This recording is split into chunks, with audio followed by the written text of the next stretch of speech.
Ethiopian Highlands rise high into the skies over the equator.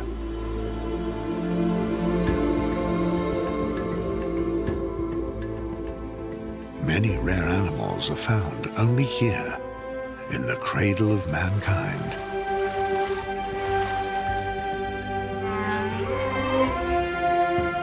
These rough highlands in the east of Africa are also home to wolves.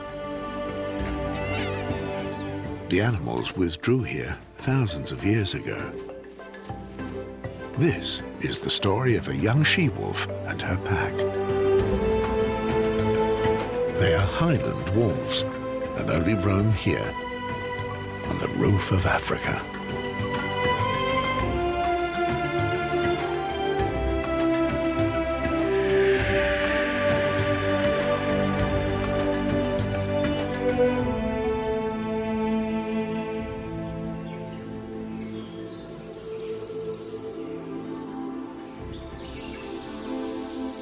Up to a height of 3,000 meters, jungle surrounds the edges of the Ethiopian Highlands. During the rainy season, fog pervades the treetops. The air is saturated with steam. Plants, similar to our heather, grow meters high.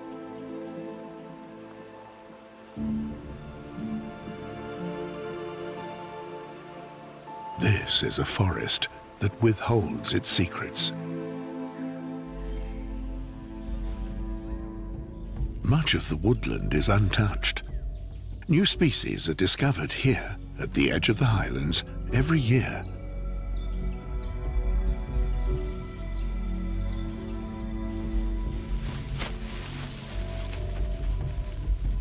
It was only recently discovered that lions have made this jungle their home.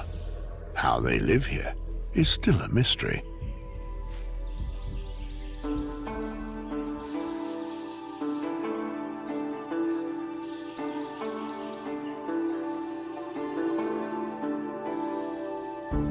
The fog dissipates where the open highlands begin.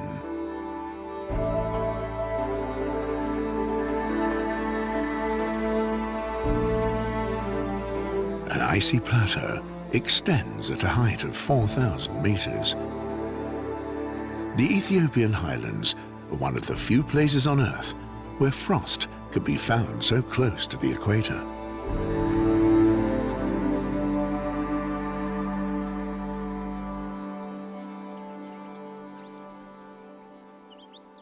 Rolled up snugly against the cold, a wolf lies in the grass. Let's call her Megeti. Distant barking from the neighboring valley has woken her. But first, the sub-zero temperatures of the night need to rise somewhat.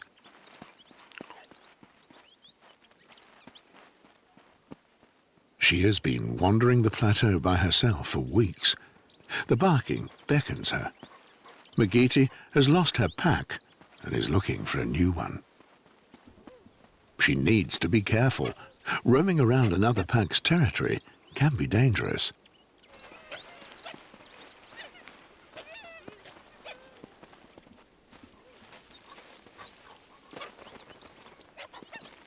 The morning greeting ritual is enjoyed by the entire pack. Just like their European cousins, Ethiopian wolves live in groups of up to 20 animals. They are obviously happy to see one another after such a bitter cold night. On calm days like these, the warming sun is especially enjoyable.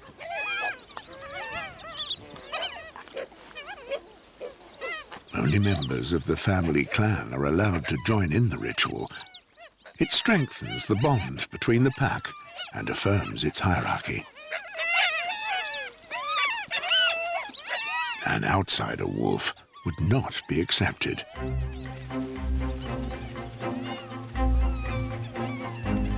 Finally, the pack sets off to patrol its territory.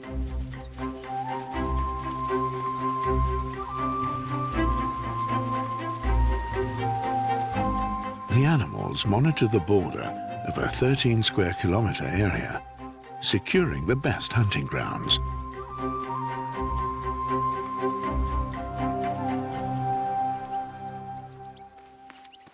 The alpha female of the pack stays behind, as do her 3-week-old pups. The little ones spent the night alone in the den.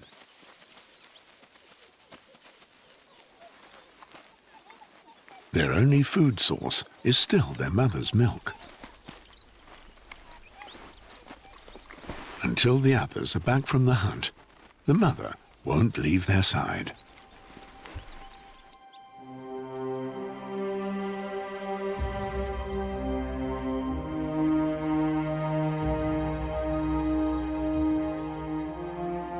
The Ethiopian Highlands are divided into 2 sections by the Great Rift Valley.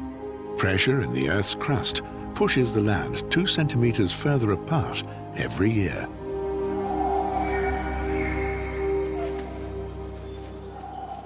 It is this rift that was once the cradle of mankind and is home to diverse flora and fauna.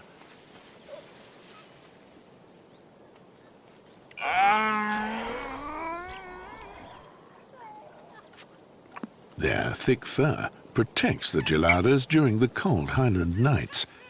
The rare primates sleep in crevices in the rock face, where they are protected from leopards and other predators. Monkey by monkey, the group slowly follows the alpha male to a spot in the sun. Still shivering from the cold of the night, waking up isn't so easy.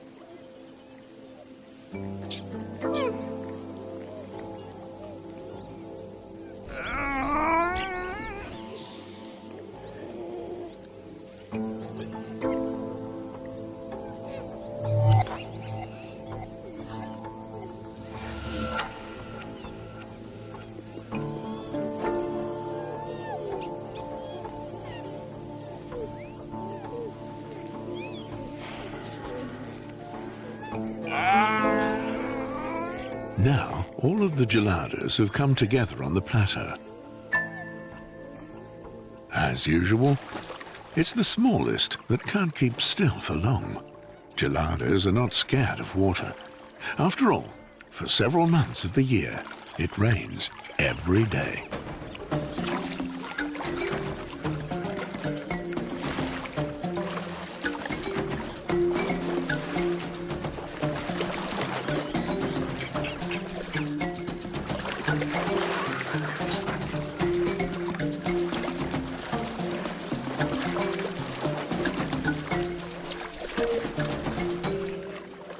After the morning's ablutions, it's time for grooming. But fur care is only the secondary function of this ritual. As with the wolves' morning greeting, the body contact strengthens social cohesion. So everyone within touching distance receives a free delousing.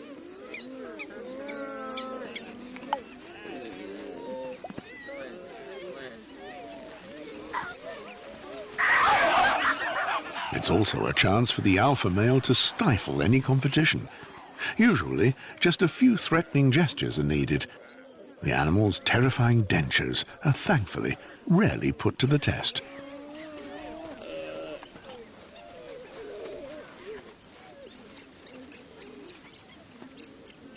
Geladas are the descendants of an entire primate genus that used to exist all over Africa and Asia. Nowadays, they are found only in the mountains of Ethiopia. The diversity of the natural habitats has led to the origination of diverse species. Even today, the elemental forces of the Earth's crust are still shaping the roof of Africa.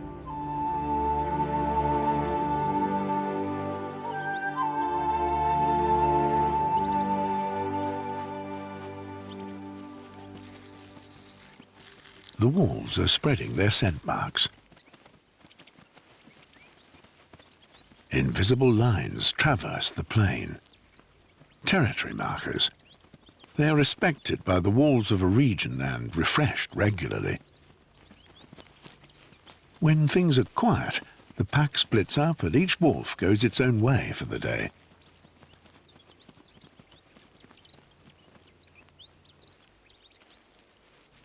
Megeti is wandering along one of the invisible borderlines. She has been wandering close to the area of a new pack for days. The scent traces, picked up by her sensitive nose, relay information about them to her. There is nothing edible left here. But rolling around in the carcass gives the young wolf a sense of well-being, as with all canine species.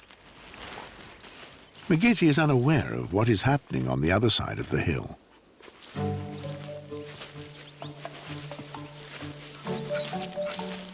The pups of the alpha female are busy playing games. She's not expecting there to be any strange wolves nearby.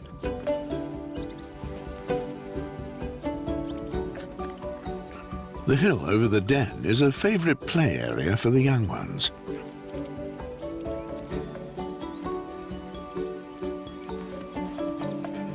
Whoever plays here has the best lookout position.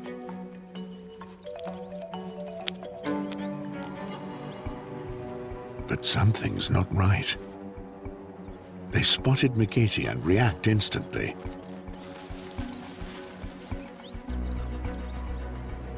Their mother has also caught her scent.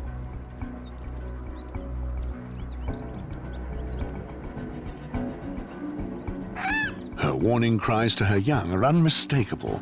Get in the den.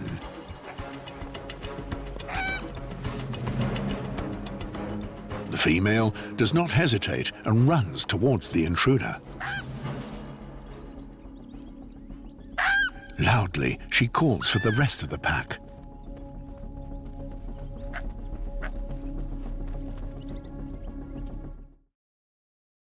She keeps her distance to Megeti and continues the warning cries to her pups to stay in the den.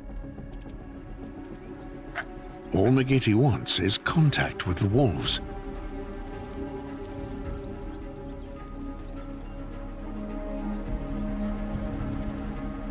But for the mother, her intrusion is unacceptable. And she forces the young she-wolf back over the unseen territorial line.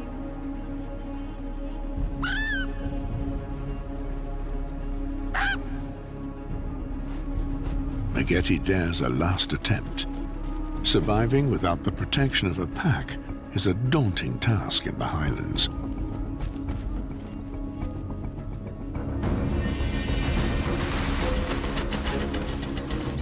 But this time, the mother stays in pursuit until the intruder is dispelled from the territory.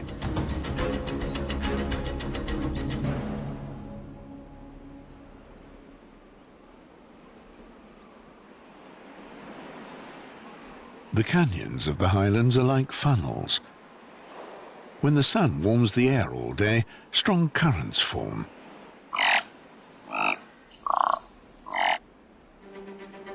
Perfect conditions for the aerial games of the thick-billed raven. A piece of wood is all that is needed to show off an extravagant flying maneuver for the partner.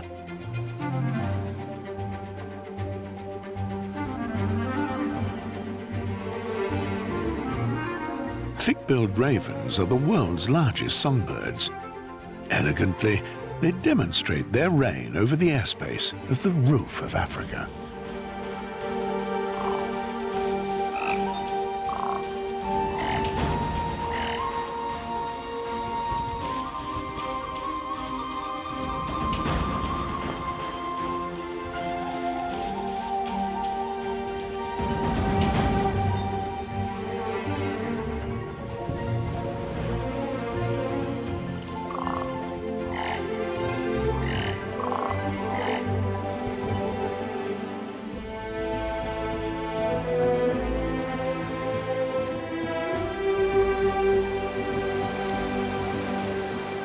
The springs in the Highlands are the source of countless rivers, the drinking water supply for millions of people living in the Horn of Africa.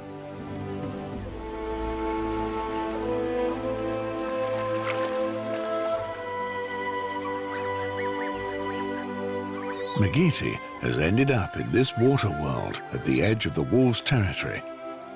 Ethiopian wolves tend to avoid swamplands and do not usually hunt here. But Megeti has no choice. All the other territories in the region are taken. These blue-winged geese have young goslings, which are worth a hunting attempt.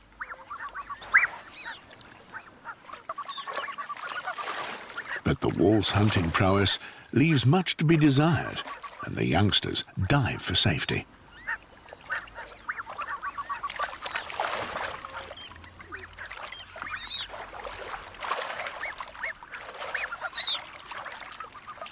Megeti doesn't dare go into the deeper water, so she woefully continues on an empty stomach. Perhaps she'll have better luck on the other side of the swamp.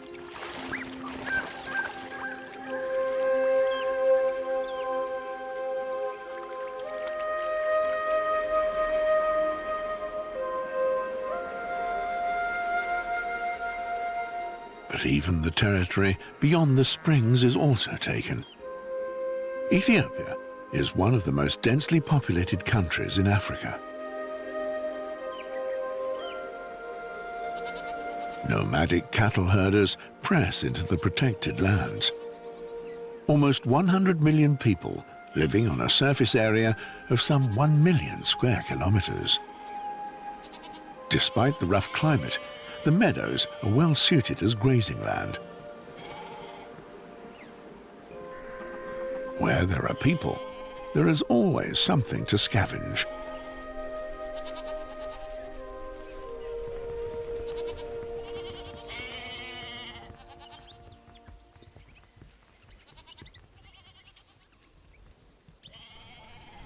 Surrounded by cattle, the starving wolf closes in on her prey.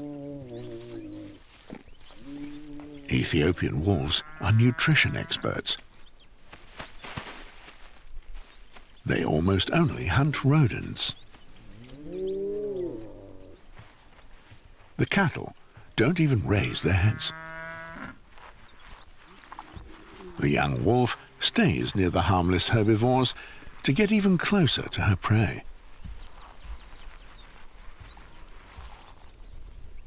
Once she has a victim in her sights, she uses her fine hearing to track it.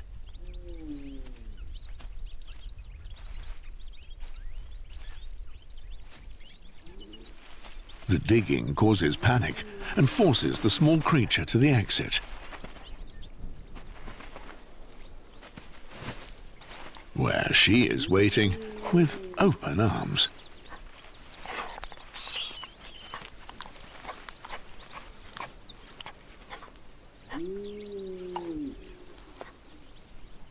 But the grass rat is little more than a snack and won't satisfy her for long.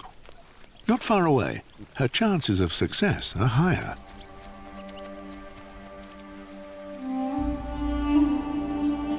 The neighborhood opens up to a wide dip. The deep grooves in the ground are caused by an extraordinary creature.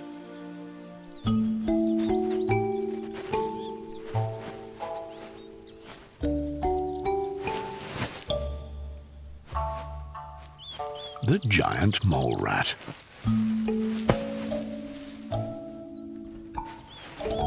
A popular choice, as the rodents weigh more than a kilogram.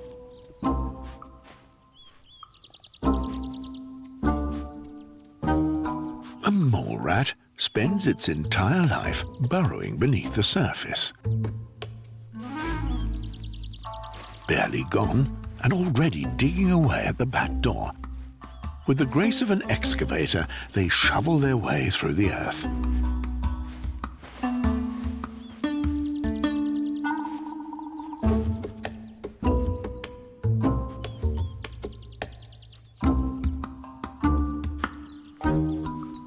was that? Just the neighbours again. Giant mole rats are sociable creatures, yet no one quite knows what they get up to underground. They can only be found in the Ethiopian Highlands. They eat anything green they can get their paws on. When the coast is clear, they even grab a few bites outside of their burrow.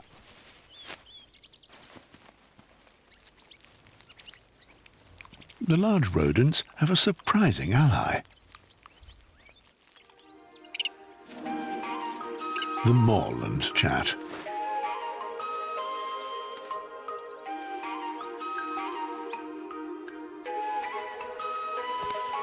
Where there's a rat, there's usually one of these small birds. The rodents have come to rely on the birds as reliable lookouts.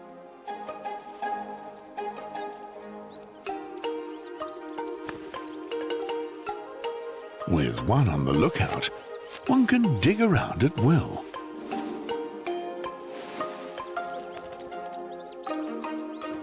Which is exactly what the Morland Chat wants. The beetle larvae hidden underground would be out of reach without the help of the rodent. 2 or 3 of these protein parcels are enough to fill the stomach for the day.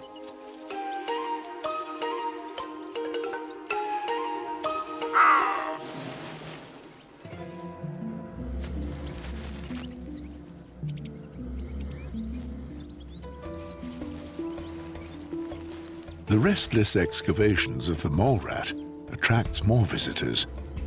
These too only exist in the Ethiopian Highlands.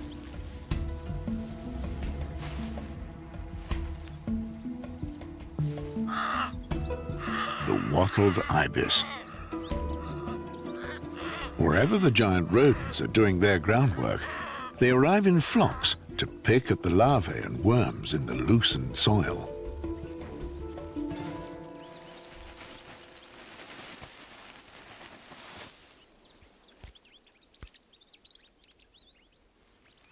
The giant mole rats only rummage around the surface for about an hour a day.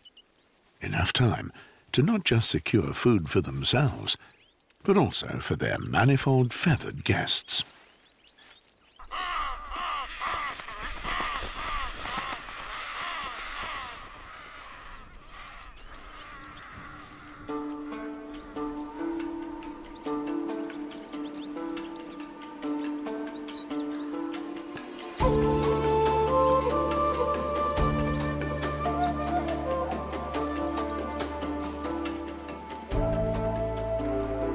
The pack regularly returns to the pup's den on the hill. It is a fine vantage point for surveying the plain. Megeti doesn't realize that she has been seen.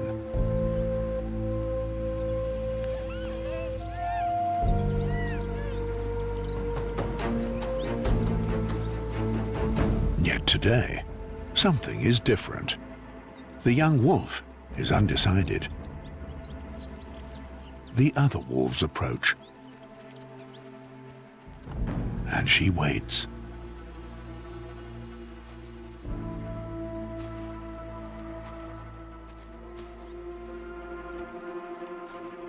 Eye to eye, they stand and face one another. But the pack's leader doesn't attack. Megeti decides to make the first move.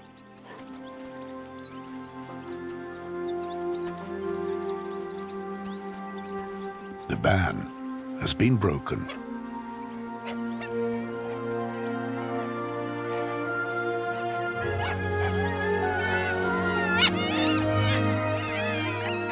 The others welcome the young wolf without restraint. Megeti's patience has paid off. The pack takes her in.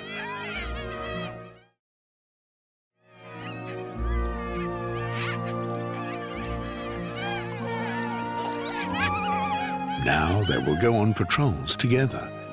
The rich hunting ground of the pack extends into the vast plain before them. Megeti is keen to take advantage of it.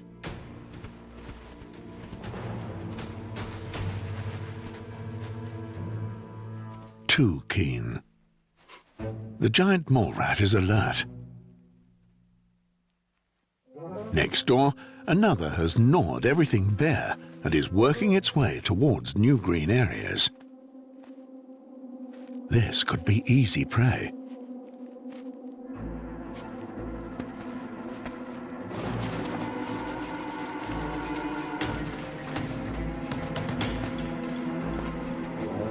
But the warren has several exits.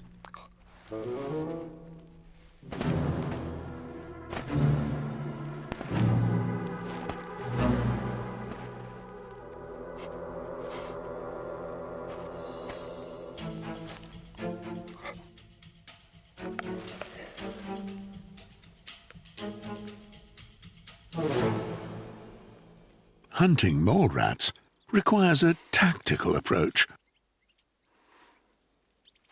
The first attempt must be successful. There are no second chances.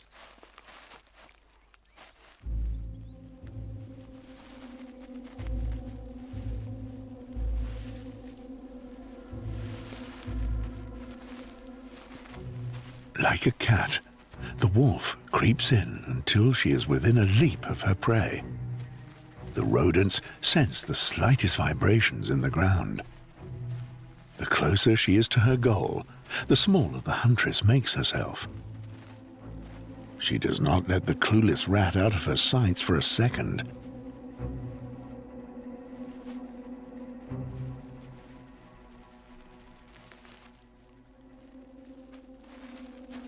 If it looks up, that means freeze. Giant mole rats are short-sighted. In the distance, they can only register shadows and movement.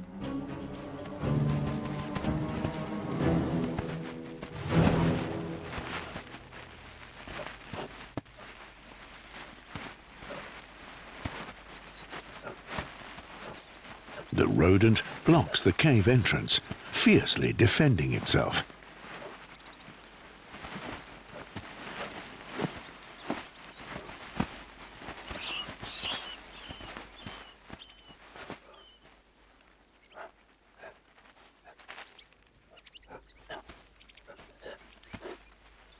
But Megeti's persistence pays off. She just needs a couple more catches like this a day to ensure a balanced diet. The giant mole rat plays a key role in the ecosystem of the Ethiopian Highlands. The wolves would not survive here without them.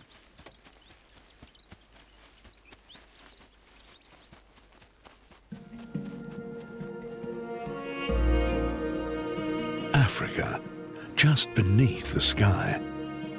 Only rarely do the clouds manage to envelop the highlands like this.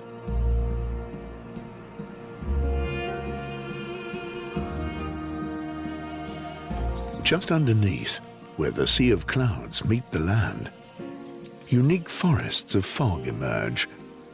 Just a stone's throw from the plateau, yet an entirely different world. Little is known about barley monkeys. They only live in these forests. The monkeys are bamboo experts and rarely come down from the trees.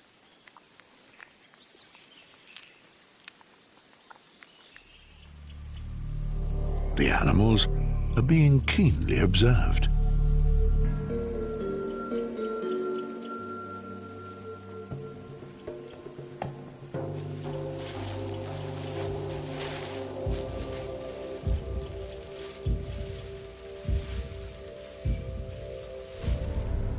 No one knows what brought the kings of the savannah to the forests.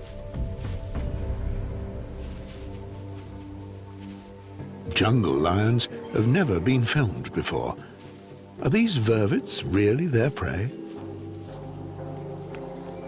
There is no research data on the hunting behavior or way of life of the lions that live here, a species that one usually knows so much about.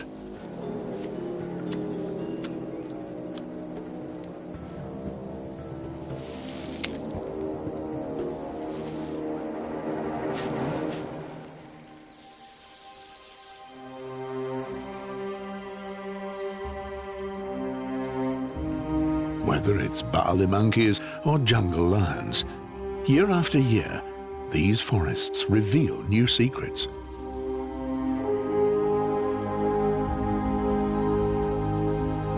In the north of Ethiopia, giant heather trees cover the high plateau.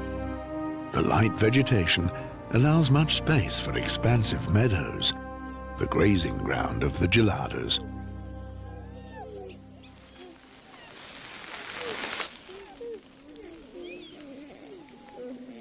With their short, powerful fingers, they rip up the turf and pick seeds out of the ground. Geladas are the only primates in the world that exclusively feed on grass.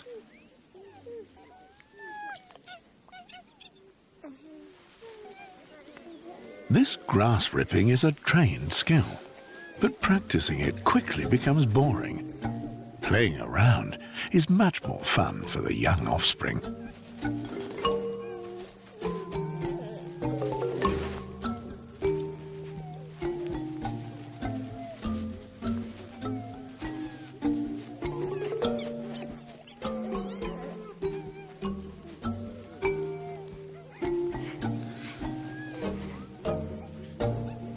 The thin green blades only offer a meagre calorie intake, forcing the geladas to eat for up to 10 hours a day.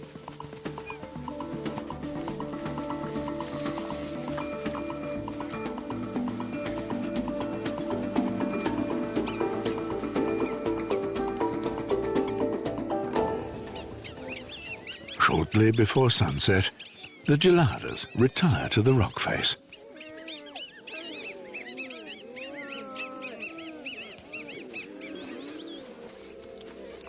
Whilst the grown-ups enjoy the last warming rays of the sun,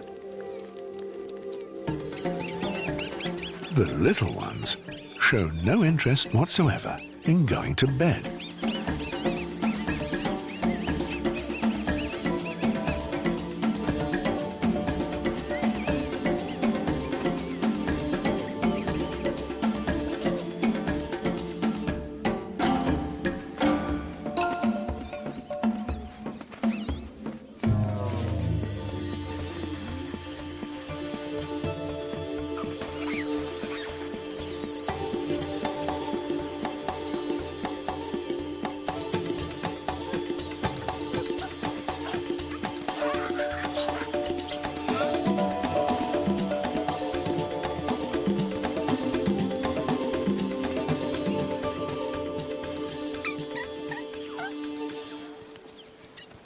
Once the sun finally takes its leave, the geladas descend the rock face and look for a safe place to sleep. Cuddling close to one another is the best way to withstand the cold nights of the highlands.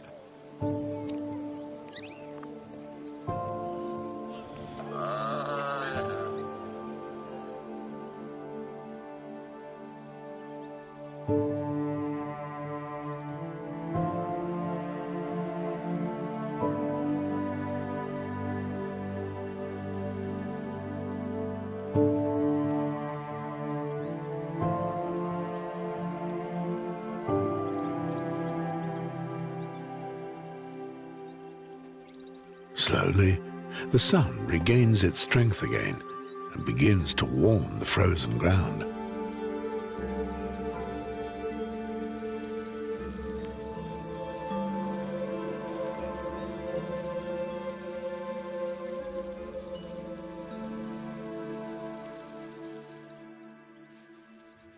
Lonely nights are a thing of the past for Megeti. Now she needs to find her place in the pack. As usual, the young are the first to wake up and fill the time with climbing exercises.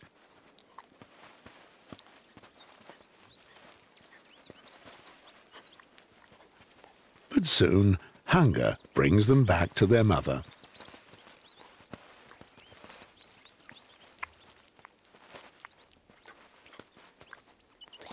The pups have built up trust to Megeti, and even though she has nothing to offer them, she puts up with their small, sharp teeth anyway.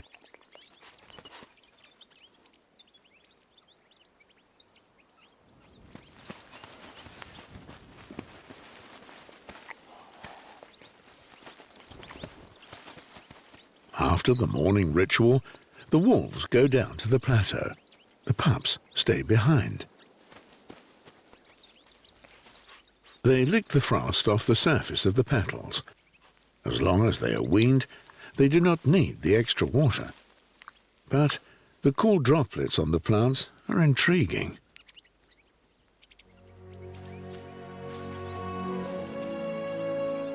Today, Megeti stays with the pups. The young female looks after them as a matter of course, and they make sure they get up to all the trouble that young animals love doing.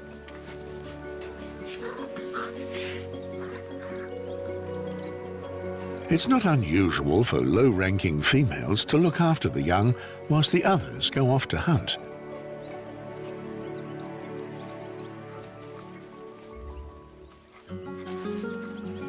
Never before has the pup seen a mole rat, but it already practices like a grown wolf.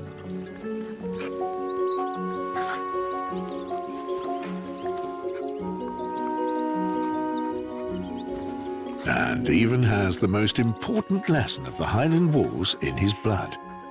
Once you've caught something, never let go.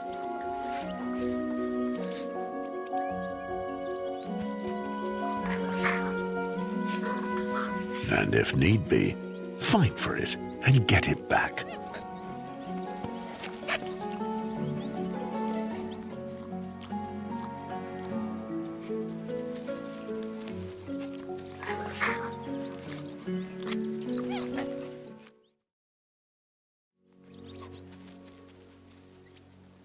Megeti intuitively knows what to do. As if she's done nothing else her whole life, she trains with the young ones.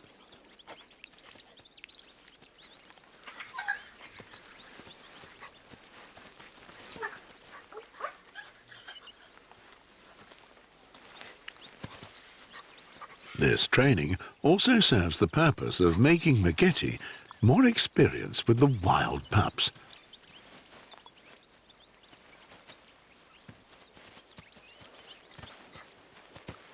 At some point, perhaps soon, she will be able to use the experience when raising her own young.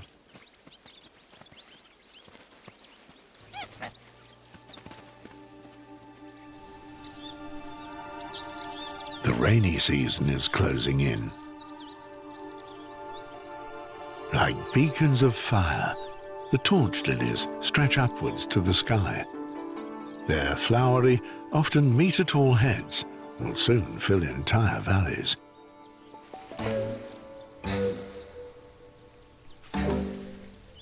And this will not go unnoticed. For olive baboons, these are the most sought-after delicacies of the season.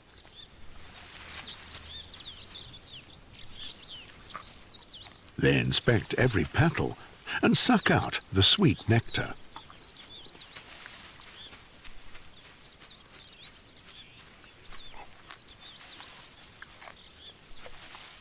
Before long, the baboons sport yellow moustaches.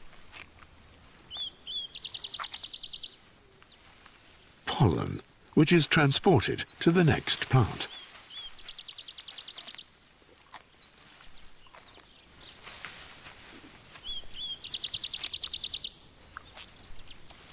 No one partaking in the sweet petals can escape the dust of the lilies.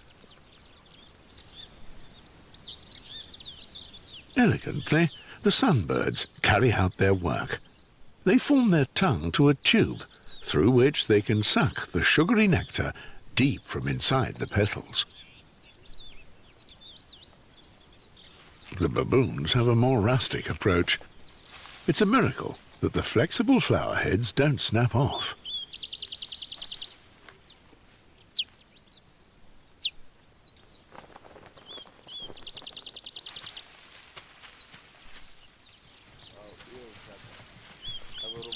Villagers are on the way to the High Valley. These people are some of the earliest settlers in Ethiopia, and their life as cattle herders and farmers is basically the same as it was hundreds of years ago. The herd dictates the order of the day for the nomads on the lofty plain. The shepherd's dogs go with the small zebu cattle to the grazing meadows and protect them from leopards.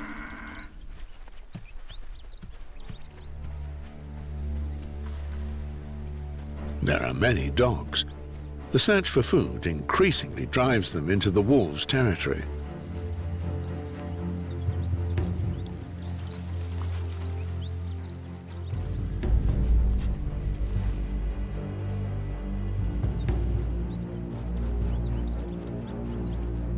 Megeti warns the alpha female. The dog traverses their area almost every day, but this close to the den, he is a threat to the pups.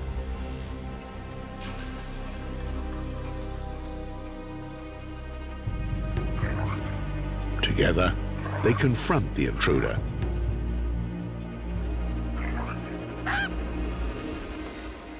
It is thanks to Megeti's courage that the dog is chased off.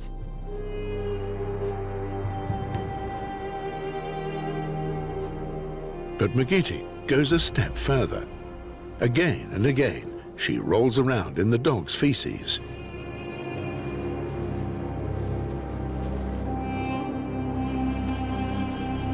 A ritual that will have consequences.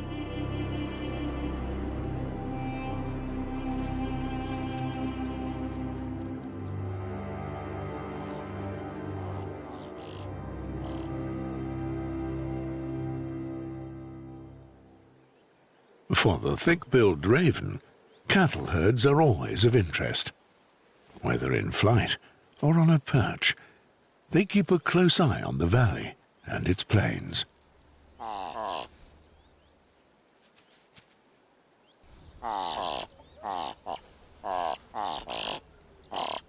The ravens are almost as large as geese and are only found in the Horn of Africa. The birds have discovered the remains of a zebu cattle.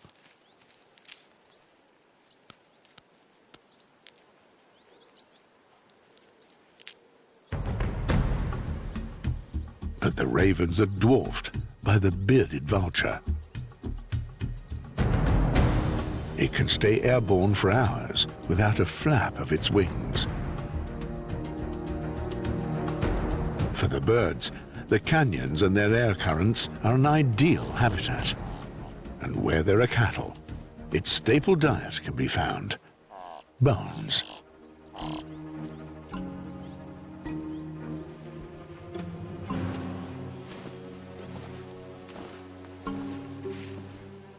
With almost no persuasion, even the last raven gives up its find.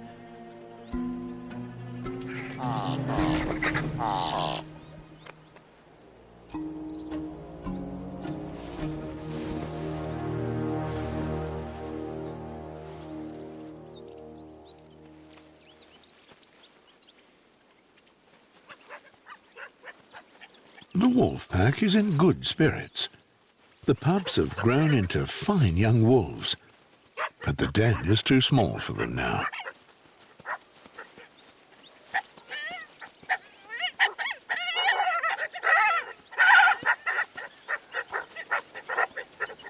They are getting harder to control and venture further and further out onto the plains.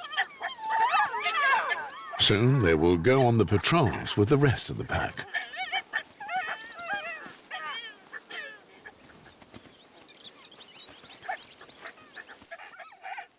Today, Megeti doesn't join in any battles of strength with the young wolves. She is restless and hesitant. Something drives her off, away from the pack.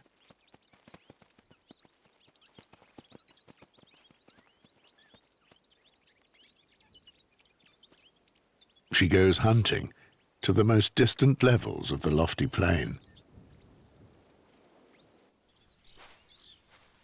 The young mole rat is not paying attention and should be easy prey. But Megeti skids at the final moment, and the rodent disappears into its labyrinth. This has been happening for days.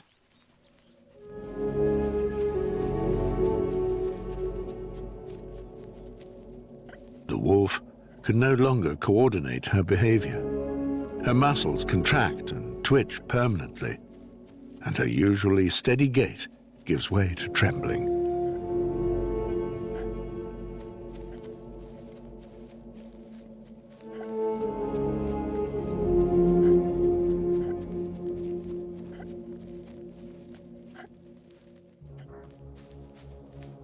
A new attempt.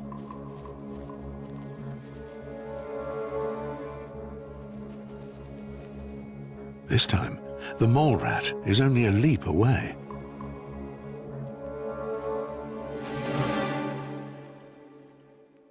Too late again. She is no longer master of her own legs. Even walking is a struggle.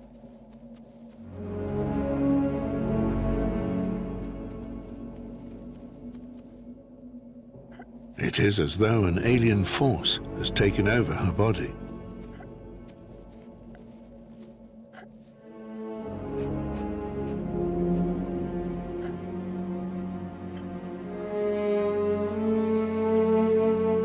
Despite being surrounded by prey, she is unable to satisfy her hunger.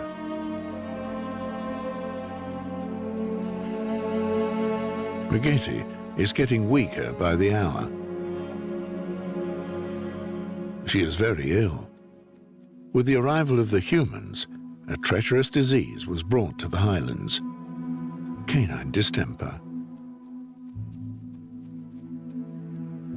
The virus is what rendered Megeti an orphan. It annihilated her entire pack. It was a miracle that she even survived.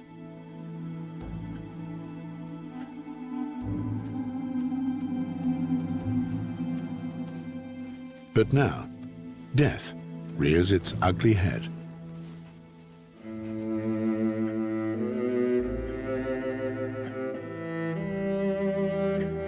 She was probably infected by rolling in the dog feces. Highland wolves are at the mercy of the disease. Once they are infected, the virus easily takes hold of the animal.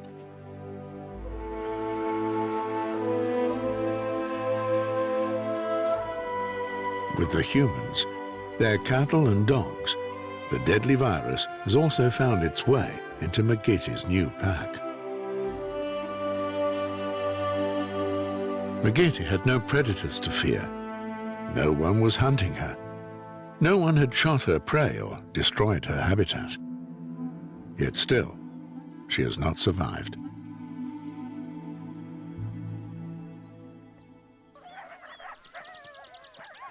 The Ethiopian wolves once retreated to this land above the clouds. Now, reality has arrived here too. Less than 500 wolves are left roaming the high plains of the Horn of Africa. No one knows if they too will be infected by distemper one day.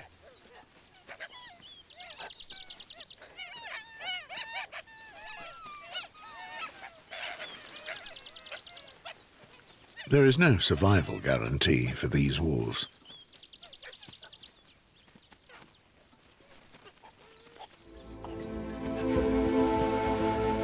The future of the Ethiopian wolf hangs by a thread. And the wondrous world of the Highlands would be a poorer place without them.